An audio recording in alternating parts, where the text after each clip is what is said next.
Hallo en welkom by hierdie video oor die skep van entiteit-verwantskapsdiagramme, of ERTs, in Salserfer Management Studio. ERTs bied 'n visuele voorstelling van jou databasestabele en die verwantskappe tussen hulle, wat dit makliker maak om jou data te verstaan en te bestuur.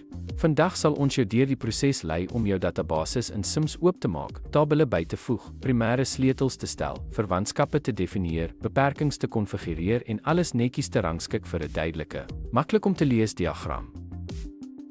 Om te begin, maak Salserfer Management Studio oop en brei jou databasis in Object Explorer uit sodat jy met die tabelle kan werk. Gaan dan na die diagram-instrument deur met die regtermuisknop op databasisdiagramme te klik en nuwe databasisdiagram te kies om jou visuele struktuur te begin bou.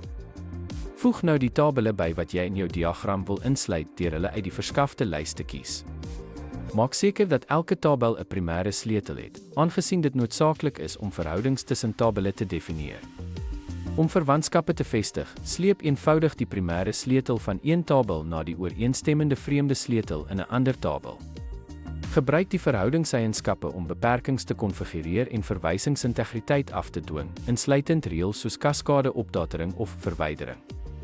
Organiseer en benoem jou tabelle duidelik sodat die diagram maklik leesbaar en visueel verstaanbaar is. Laastens, stoor jou diagram, wat nou onder databasisdiagramme sal verskyn vir toekomstige verwysing of opdaterings. Dankie vir die kyk.